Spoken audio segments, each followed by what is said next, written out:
రా ఎన్టీఆర్ స్థాపించిన సాయి రూప్ నిజ స్వరూప స్వభావాలు ఏంటి? ఆ సంస్థ యొక్క మెయిన్ ఉద్దేశం ఏమిటి? ఇలా 100 కోట్లతోటి సేవా దృక్పథంతో మాత్రమే ఇవన్నీ చేస్తున్నారా? ఇలాంటి వాళ్ళని కనీసం ఎన్టీఆర్ కలవను కూడా కలవలేదని కన్నీళ్లు పెట్టుకునే పరిస్థితి ఎందుకు వచ్చింది?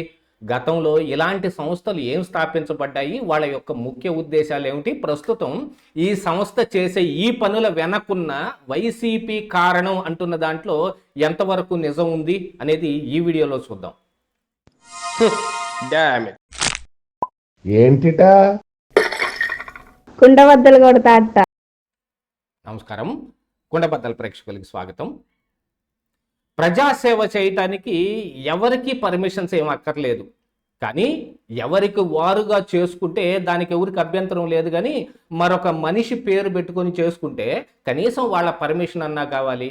ప్రస్తుతం రా ఎన్టీఆర్ అనే ఒక సంస్థ చేస్తున్న కొన్ని సేవా కార్యక్రమాల పేరిట 100 కోట్లు ఖర్చు పెట్టడానికి మేము సిద్ధంగా ఉన్నాం.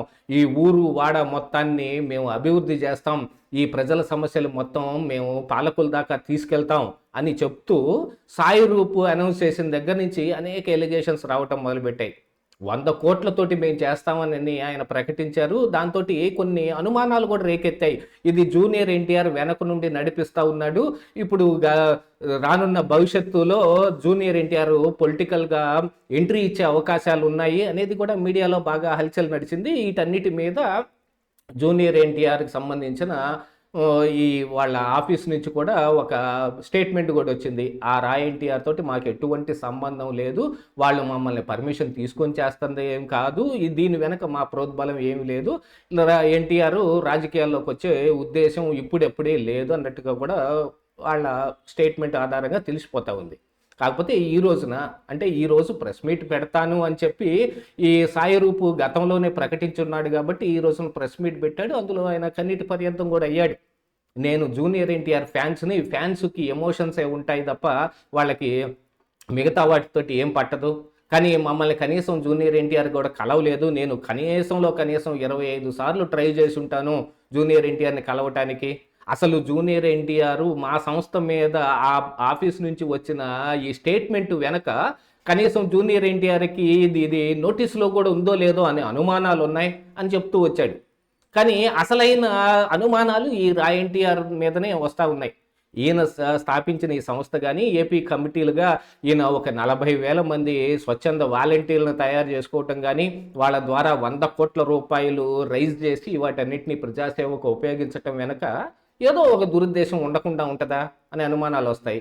ఎందుకంటే ప్రజాసేవ చేయడానికి ఎవరైనా వచ్చారు అని అంటే దానికి దురుద్దేశాలు ఆపాదించే దానికంటే వాళ్ళు ఏం చేస్తున్నారు చూడాల్సిన అవసరం ఉంది. కాకపోతే ఇంతవరకు ఏం చేశారు అనేది క్రిస్టల్ క్లియర్గా ఏం లేదు, ఇక మీదట ఏం చేస్తారు అని.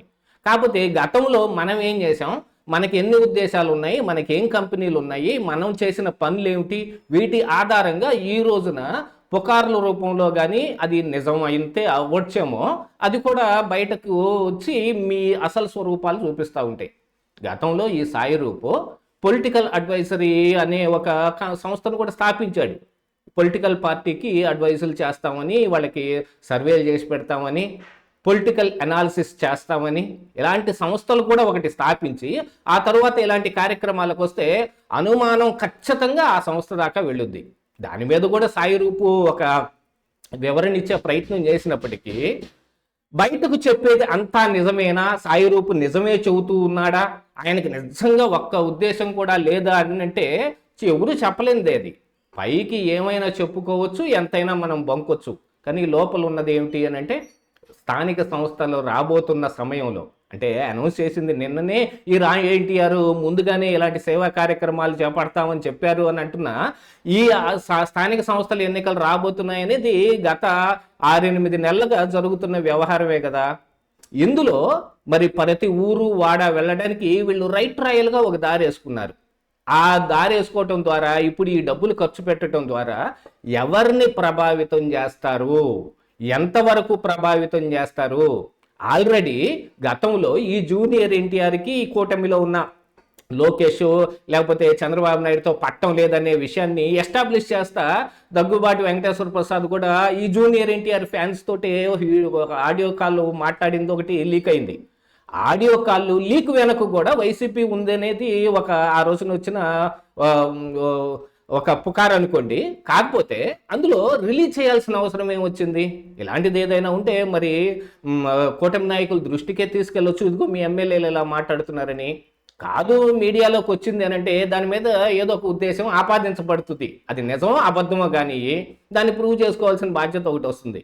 అలాగనే ఇప్పుడు రాయ్ ఎన్టీఆర్ కూడా గతంలో కూడా ఎన్నికల ముందు అంటే 2024 ఎన్నికల ముందు మరి చిలకలూరుపేట టికెట్ ఆశించే ఆ పని చేశాడా లేదు, భాష్యం ప్రవీణ్కి నిజంగానే చిలకలూరుపేట ప్రజలకు సేవ చేయాలనే ఉద్దేశం ఉందో లేదో తెలియదు కానీ నారావారి ట్రస్ట్ అనే ఒక పేరుతోటి చిలకలూరుపేటలో ఆయన సేవా కార్యక్రమాలు స్థాపించాడు. దాన్ని అబ్జెక్ట్ చేస్తూ పుల్లారావు మరి టీడీపీ పార్టీ అఫీషియల్స్ దృష్టికి తీసుకెళ్తే ఇమ్మీడియట్గా అర్జెంటుగా దాన్ని ఆపేపించారు. ఎవరి పర్మిషన్ తీసుకొని నువ్వు ఆ ట్రస్ట్ పేరు పెట్టావు? ఆయనే గనక భాష్యం వారి ట్రస్ట్ అనో భాష్యం ప్రవీణ్ ట్రస్ట్ అనో పెట్టుకుంటే పార్టీకి కూడా ఏం అభ్యంతరం ఉండదు. అదే ఆయన సొంత పేరు మీద చేసుకుంటున్నాడు కదా, దానికి ఏమిటి అని. మరి ఈ పార్టీలో ఉన్న నాయకుడు మరొక నియోజకవర్గంలోకి ఇలా చేస్తా అక్కడ వచ్చి చేస్తున్నాడంటే దాని వెనక ఉద్దేశాలు ఏమిటి అనేది ఆ తర్వాత తీయబడతాయి. కానీ డైరెక్ట్గా నారావారి ట్రస్ట్ అని పేరు పెడితే ఏదో పై నుంచి వీళ్ళకి అభయహస్తం ఉన్నట్టుగాను వాళ్లే ఈయనకి ఈయన్ని ప్రోద్బలంతో వాళ్లే పంపించినట్టుగా కనపడతా ఉంటది. కాబట్టి అర్జెంటుగా ఆపేపించారు. ఆ తర్వాత ఆయన పార్టీలో ఉన్న బలం ఏమిటి, ఆయన పెట్టిన ఖర్చు ఏమిటి, పెదకూరుపాడు ఎమ్మెల్యేగా ఆయన ఎలా గెలిచాడు, అదంతా తర్వాత సంగతి. కానీ దానికి ముందు సంగతి చిలకలూరుపేటలో ఏం జరిగింది అని అంటే ఇదిగో ఈ చిలకలూరుపేట టికెట్ని ఆశిస్తానే ఆయన చేస్తున్నాడు అనేది నిజమై కూర్చుందా లేదా, పార్టీ కూడా దాని మీద ఖచ్చితంగా నిర్ణయం తీసుకోవాల్సిన పరిస్థితి వచ్చిందా లేదా. అలాంటిది విస్తృత ఆంధ్రప్రదేశ్ రాష్ట్రంలో ఇప్పుడు ఈ రాయ్ ఎన్టీఆర్ పేరుతోటి సేవా కార్యక్రమాలు చేసుకుంటా వెళ్తుంటే ఎవరిని ప్రభావితం చేస్తారనే క్వశ్చన్ వస్తే కనుక యూత్ని ప్రభావితం చేసే అవకాశం ఉంటుంది. జూనియర్ ఎన్టీఆర్ ఫ్యాన్స్ మొత్తాన్ని ప్రభావితం అవుతారు. రాయ్ ఎన్టీఆర్ పేరుతోటి ఇదిగో జూనియర్ ఎన్టీఆర్ఏ పంపించాడు అని అనుకుంటారు. దాని మీద మరి ఎన్టీఆర్ ఆఫీస్ కూడా బాగానే స్పందించింది. కాబట్టి మాకు వీళ్ళకి సంబంధం ఏమి లేదంటే అసలు విషయం అక్కడే వచ్చింది.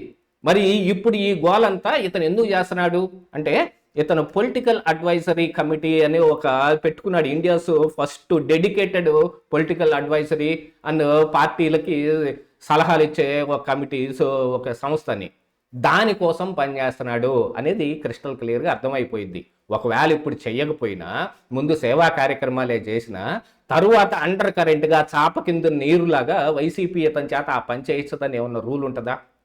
జూనియర్ ఎన్టీఆర్ ఫ్యాన్స్ అంటేనే కొద్దిగా ఈ కూటమి నాయకులతోటి కానీ ఈ కూటమిలో ఉన్న పెద్దలతోటి కానీ విభేదాలు ఉన్న జూనియర్ ఎన్టీఆర్నే కనపడతా ఉంటాడు. ఫ్యాన్స్ కూడా దాదాపుగా అదే మోటోలో ఉంటారు.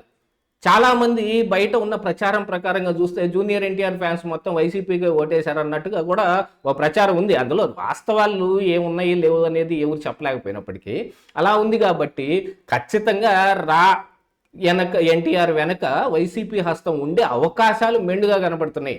లేవని బుకాయించినంత మాత్రాన అది నిజం కాదు, లేదు నేను ఉన్నాయని చెప్పినంత మాత్రాన నిజం కాకపోయినప్పటికీ అసలు ఉద్దేశాలు కానీ ఈయన చేసే ఫ్యూచర్లో చేయబోయే పనులు మనం గతంలో మనకున్న సంస్థల రూపంలోనే ఆలోచించాలిగా లేదా? అలా చూసుకుంటే మరి ఖచ్చితంగా కనపడుతుంది కదా. ఇదే ఈరోజు కుండబద్దలు.